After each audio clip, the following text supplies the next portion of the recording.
ये कहानी एक लड़की की है जो अपने बॉयफ्रेंड के साथ घूमने के लिए मिडिल ईस्ट के कंट्री में जाती है और वहां जाने के बाद उसका बॉयफ्रेंड किसी काम से उसके साथ ट्रिप पर नहीं जा पाता, जिससे वो अकेले एक अनजान लड़के के साथ ट्रिप पर चली जाती है एक सुनसान रेगिस्तान में। और वहां जाने के बाद वो भूल जाती है कि उसका एक बॉयफ्रेंड भी है, लेकिन वो अचानक एक ऐसी मुसीबत में पड़ जाते हैं जहां से बच के आना उनके लिए नामुमकिन हो जाता है और वो बिना पानी के सुनसान रेगिस्तान में कई दिनों तक भटकते रहते हैं। कहानी की शुरुआत में हम दो लोगों को देखते हैं जो बड़ी मुश्किल से एक चट्टान से नीचे उतर रहे हैं, लेकिन इसी दौरान उनके पैर फिसल जाते हैं और दोनों वहां से नीचे गिर जाते हैं। इसके बाद कहानी फ्लैशबैक में चली जाती है जहां हम डेविड और उसकी गर्लफ्रेंड लूसी को देखते हैं। डेविड एक प्रोफेशनल लॉयर है और लूसी एक फूड केमिस्ट है और दोनों एक दूसरे से बहुत प्यार करते हैं और कुछ ही दिनों में उनकी शादी भी होने वाली है। और उससे पहले दोनों एक अरब कंट्री में छुट्टी मनाने के लिए जा रहे हैं। अब जल्द ही दोनों उस अरब कंट्री में पहुंच जाते हैं और वहां पर एक शानदार होटल में रुकते हैं। रात के डिनर के लिए लूसी पहले ही टेबल पर पहुंच जाती है और डेविड को आने में थोड़ा टाइम लग रहा था। इसी बीच दूसरी टेबल पर बैन नाम का एक लड़का होता है जो लूसी को अकेला देखकर उसकी टेबल पर इस कंट्री का एक फेमस डिश भिजवा देता है। इससे लूसी को भी काफी अच्छा लगता है और वो एक नजर बैन को देखती है। इतने में यहाँ डेविड भी आ पहुँचता है और बैन ये बात जानकर कि लूसी अकेली नहीं है तो वो यहाँ से चला जाता है। डेविड आकर बताता है कि वो एक केस जीत गया है जिससे उसे बहुत ज्यादा पैसे मिलेंगे। इसके बाद वो लूसी को एक रिंग गिफ्ट करता है और इस शानदार मौके पर उसे शादी के लिए प्रपोज भी करता है। इससे लूसी बहुत खुश होती है और प्रपोजल एक्सेप्ट कर लेती है। फिर हम अगली सुबह का सीन देखते हैं जहाँ ये दोनों ओपन डेजर्ट में जाकर घूमने वाले थे। इसी बीच डेविड के ऑफिस से कॉल आता है और उसे एक important video conference meeting attend करने के लिए कहा जाता है, जिससे अब डेविड ट्रिप पर नहीं जा सकता। और ये सुनकर लूसी काफी नाराज हो जाती है क्योंकि डेविड हर वक्त अपने काम को ही ज्यादा अहमियत देता है। अब इसके बाद डेविड लूसी को अकेले ही घूमने जाने के लिए कहता है तो लूसी भी नाराजगी के साथ वहां से अकेले ही ट्रिप पर निकल जाती है। वहां जाकर अपनी गाड़ी के पास पहुंचती है जहां से लोग भी ओपन डेजर्ट ट्रिप के लिए जाने वाले थे। पर तभी वहां लूसी एक बार फिर से बैन को देखती है और फिर उसके पास जाकर बातें करने लगती है। तो बैन उसे बताता है कि मैं यहाँ से 30 मील दूर एक फेमस माउंटेन पर ट्रैकिंग के लिए जा रहा हूँ, तो क्या तुम मेरे साथ जाना चाहोगी? जिस पर लूसी मना करके वापस अपनी गाड़ी में जाकर बैठ जाती है। पर गाड़ी में बैठकर वो काफी सोच में होती है। फिर हम बैन को देखते हैं जो अपनी गाड़ी में लूसी को देखता है, यानी कि लूसी डिसाइड कर चुकी थी कि वो बैन के साथ जाएगी। फिर बैन आकर उसे ड्राइविंग करने को कहता है और कहता है कि यहाँ से 10 मील दूर जाने के बाद मुझे नींद से जगा देना, मैं सो रहा हूँ। लूसी कहती है कि उसे कल शाम 4 बजे से पहले वापस आना है। इसके बाद दोनों उस लोकेशन के लिए निकल जाते हैं और काफी देर से इस रेगिस्तान इलाके में लगातार गाड़ी चलाने के बाद आखिरकार दोनों उस माउंटेन तक पहुँच जाते हैं। और वहाँ पहुँचने के बाद लूसी देखती है कि यहाँ से पूरा रेगिस्तान चारों तरफ से दूर दूर तक दिखाई दे रहा है और इससे वो बहुत ही ज्यादा खुश हो जाती है क्योंकि यहाँ का नजारा बेहद शानदार होता है। दूसरी तरफ हम डेविड को देखते हैं जो अपनी ऑनलाइन मीटिंग के लिए रेडी है। इतने में उसे कॉल आता है जहाँ उसे पता चलता है कि बोर्ड मेंबर्स ने पहले ही उसके बिना फैसला ले लिया है, तो मीटिंग नहीं होगी। डेविड ने मीटिंग के लिए वेकेशन का मजा खराब कर दिया और अब मीटिंग भी नहीं हुई। इस बात पर उसे बहुत फील होता है। दूसरी तरफ बैन और लूसी रात में उसी माउंटेन पर रुकने की तैयारी कर रहे होते हैं। तो लूसी पूछती है कि तुम क्या करते हो? बैन बताता है कि मैं कुछ खास नहीं करता। बैन बताता है कि मैं कुछ खास नहीं करता, बस ऐसे ही घूमते हुए जिंदगी के मजे ले रहा हूँ। अब ये दोनों काफी सारी बातें करते हैं और रात भी हो जाती है। लूसी वीडियो बनाने लगती है और दोनों बहुत सारी हंसी मजाक की बातें करते हैं। बैन लूसी को लाइक करता है और लूसी भी। इसी दौरान बैन उसे किस करने वाला होता है पर लूसी अलग चली जाती है। फिर अगली सुबह जब लूसी की आंख खुलती है तो वो देखती है कि बैन माउंटेन से पैराग्लाइडिंग करते हुए नीचे जा रहा है। वो उसे पुकारती है लेकिन वो निकल चुका था। फिर वो देखती है कि बैन ने एक नोट रख दिया था कि मैं तुम्हें नीचे मिलूंगा। अब इसके बाद लूसी बेचारी क्या करती, वो जैसे तैसे करके इस खतरनाक पहाड़ी इलाके में गाड़ी अकेले ड्राइव करने लगती है और बहुत मुश्किलों के बाद नीचे बैन के पास पहुंच जाती है। वहीं डेविड लूसी के आने का इंतजार कर रहा था, लेकिन जिस बैन से उसे आना था वो उससे नहीं आती। तो डेविड एक आदमी से लूसी के बारे में पूछता है, पर वो बताता है कि उनके साथ तो लूसी नहीं आई थी। अब ये सुनकर डेविड सोच में पड़ जाता है कि आखिर लूसी कहाँ गई होगी। इधर लूसी आकर बैन पर चिल्लाती है कि तुमने मुझे मुश्किल में डाल दिया था और अब बहुत देर भी हो चुकी है, क्योंकि मुझे अब तक होटल में पहुंच जाना चाहिए था। इसके बाद ये दोनों वापस आने के लिए निकल जाते हैं और चलते हुए बैन गाड़ी में एक म्यूजिक कैसेट चलाकर ड्राइविंग कर रहा होता है। पर कुछ दूर चलने के बाद लूसी को इस म्यूजिक से इरिटेशन होने लगती है, जिससे वो म्यूजिक कैसेट निकालकर बाहर फेंक देती है। तभी बैन गाड़ी रोक देता है और वापस जाकर वो कैसेट लेकर फिर से आता है। तभी बैन गाड़ी रोक देता है और वापस जाकर वो कैसेट फिर से लेकर आता है, पर उसके ब्रेक मारने के चक्कर में गाड़ी के टायर रेत में धंस चुके थे। बैन वापस जाकर गाड़ी चलाता है तो गाड़ी और ज्यादा फंस जाती है और बैन गाड़ी निकालने की बहुत कोशिश करता है, लेकिन कुछ नहीं होता।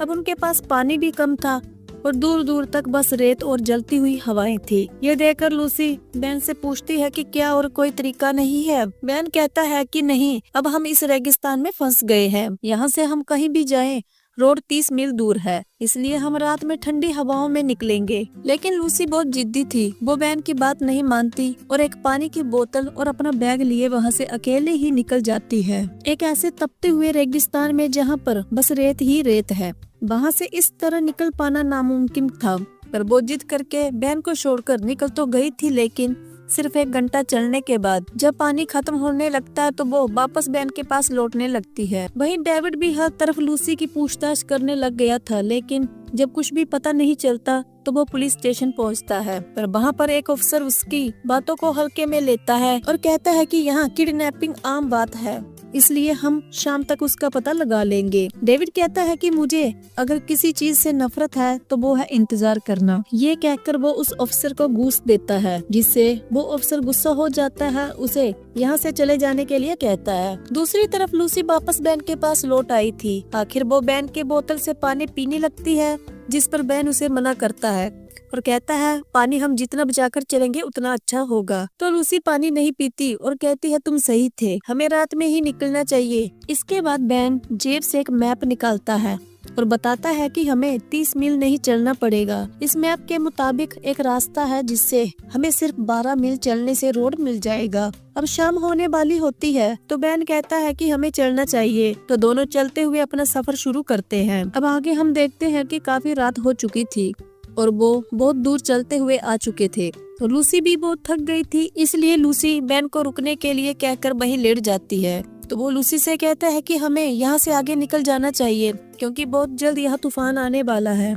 ये कहने के बाद दोनों यहाँ से आगे बढ़ पाते, इतने में ही अचानक से तूफान शुरू हो जाता है और वो इस तूफान में फंस जाते हैं। ये तूफान इतनी तेज होता है कि दोनों आगे बढ़ ही नहीं पा रहे थे। दोनों बहुत कोशिश करते हैं निकलने की, पर लूसी आगे नहीं बढ़ पाती, तो बैन उसे पकड़कर वहीं पर लेट जाता है। वहीं दूसरी तरफ डेविड को एक कॉल आता है, जहाँ उसे लूसी की लास्ट लोकेशन पता चल जाती है। अब सुबह होती है और हम देखते हैं कि दोनों तूफान की वजह से रेत के नीचे दबे हुए थे। लूसी की आंख खुलती है तो वो बैन को उठाकर दिखाती है, जहाँ कुछ ही दूर एक रोड गाड़ी चलते हुए नजर आ रही है, जहाँ कुछ ही दूर एक रोड पर गाड़ी चलते हुए नजर आ रही थी। फिर दोनों दूरबीन से देखते हैं और रोड देखकर बहुत खुश हो जाते हैं और लूसी तो सीधा बैन के गोद में चढ़कर खुशी से चिल्लाने लगती है। फिर वो भागते हुए उस रोड की तरफ जाने लगते हैं और दोनों के अंदर एक आशा की किरण जाग उठी थी, पर उन्हें नहीं पता था कि आगे जाकर एक नई मुसीबत उनका इंतजार कर रही है। आगे जाकर उन्हें सामने एक बहुत ही बड़ी खाई दिखाई देती है, जो देखकर उनकी हिम्मत बिल्कुल टूट जाती है। अब उस रोड तक पहुंचने के लिए पहले उन्हें इस खाई को पार करना था। इसके बाद लूसी कहती है कि हम खाई से नीचे उतरकर नहीं जा सकते, जिस पर बैन कहता है कि हम बहुत थक चुके हैं, इसलिए शायद हमें पहले थोड़ा आराम कर लेना चाहिए, इसके बाद फैसला करेंगे क्या करना है। दूसरी तरफ डेविड लूसी की लास्ट लोकेशन पर पहुंच जाता है,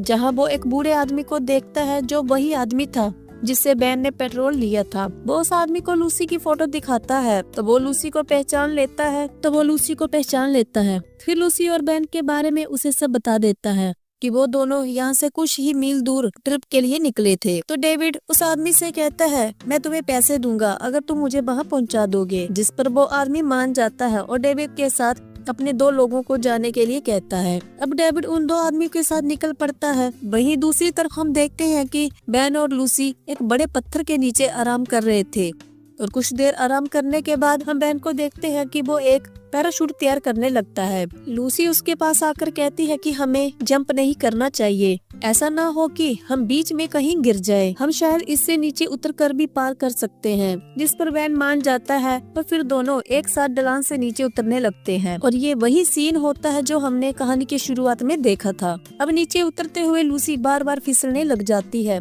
तो बेन उसे बचाने के लिए ऊपर की तरफ आता है और उसका पैर पकड़कर उसे सपोर्ट देता है, लेकिन तभी अचानक बेन का ही पैर फिसल जाता है और वो नीचे गिर जाता है और तभी लूसी भी गिर जाती है। अब दोनों नीचे गिर चुके थे और लूसी ढलान के एक साइड पर बेहोश पड़ी हुई थी।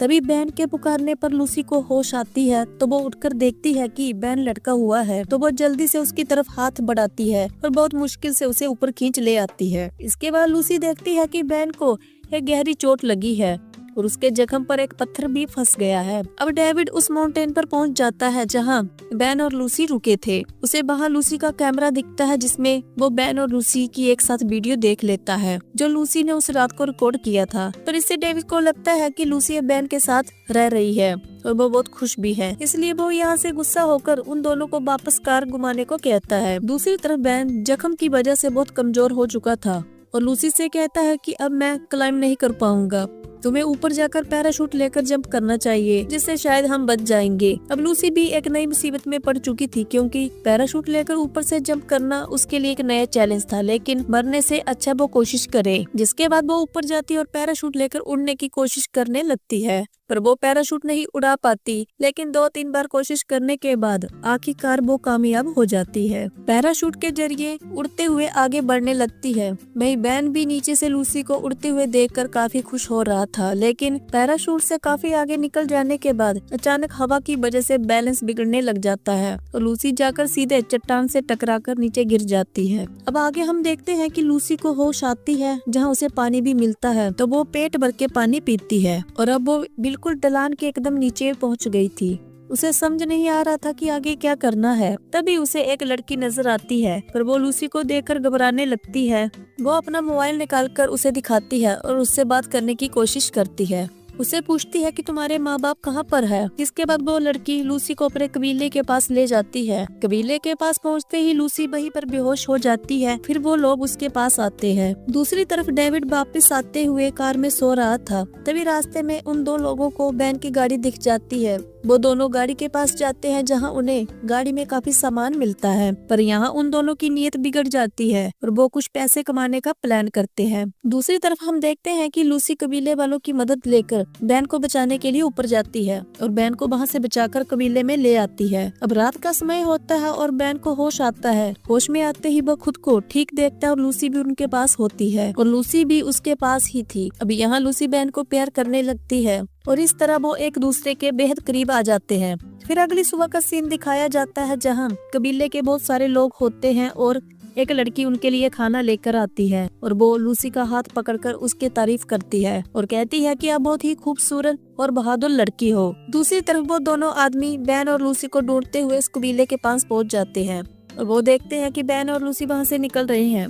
इसके बाद वो दोनों कार लेकर रोड से जाने लगते हैं और उन्हें पता था कि बेन और लूसी उन्हें देखकर गाड़ी रोकेंगे और ऐसा ही होता है। फिर बेन और लूसी को अपनी कार में बिठाकर चल पड़ते हैं, लेकिन हम यहाँ डेविड को नहीं देख पाते क्योंकि उन दोनों ने पहले ही उसे बेहोश करके डिक्की में रख दिया था। अब यहाँ उनमें से एक आदमी कहता है कि तुमने अपनी कार कहाँ छोड़ी है, जिस पर बेन कहता है कि उस पहाड़ी से कुछ ही दूरी पर, इसलिए हमें वहाँ गाड़ी छोड़कर आना पड़ा। फिर एक आदमी कहता है कि तुम अगर चाहो तो हम तुम्हें गाड़ी के पास छोड़ सकते हैं, तुम्हारी गाड़ी भी मिल जाएगी और वहाँ से हम तुम्हारे लिए टैक्सी का इंतजाम भी कर सकते हैं। अब इस बात से बेन और लूसी भी राजी हो जाते हैं। फिर वो दोनों उनकी गाड़ी की तरफ जाने लगते हैं। कुछ दूर जाने के बाद वो लोग उस जगह पहुंच जाती हैं जहां बैन की गाड़ी थी, लेकिन अब गाड़ी से निकलते ही वो उन पर गन पॉइंट कर देते हैं और उन्हें घुटनों पर बैठने के लिए कहते हैं। असल में ये दोनों इनका सौदा करना चाहते हैं। इसके बाद वो दोनों कुछ लोगों को यहाँ पर बुलाते हैं। फिर जिस आदमी से उन्होंने सौदा किया था वो खरीदार वहाँ आता है। इसके बाद वो कार की डिक्की से गेबी को भी निकालते हैं। इसके बाद वो कार की डिक्की से डेविड को भी निकाल लाते हैं और हमें यहाँ पता चलता है कि उन दोनों ने खरीदार से सिर्फ बैन और डेविड को बेचने की बात की थी। अब वो खरीदार बैन के पास जाता है और उसके जख्म पर मारकर उसे गिरा देता है। लूसी ये देखकर बैन के पास जाती है तो वो लूसी को पकड़ता है और कहता है कि मैं इस लड़की के ज्यादा पैसे लूंगा, और वो दोनों कहते हैं कि हम लड़की को नहीं बेचेंगे। इसके बाद वो खरीदार लूसी को गंदी नजरों से घूरने लगता है और उसे कपड़े उतारने के लिए कहता है, जिसे लूसी उसके मुंह पर थूक देती है। इस बात से गुस्सा होकर वो लूसी को शूट करने वाला होता है, लेकिन तभी उनमें से एक आदमी गोली चला देता है, जिससे उनके पास में आपस में ही फायरिंग शुरू हो जाती है और इस तरह वो एक दूसरे को शूट करके मार देते हैं। पर अंत में वो खरीदार बच जाता है और अब वो लूसी को मारने ही वाला होता है, लेकिन तभी बैन के हाथ एक गन लग जाती है जिससे वो उसे शूट करके मार देता है। और इसी तरह इतनी मुश्किलों के बाद भी डेविड, लूसी और बैन बच जाते हैं। बैन जख्म की वजह से कमजोर पड़ चुका था। फिर वो उन्हें कहता है कि गाड़ी के टायर की हवा निकाल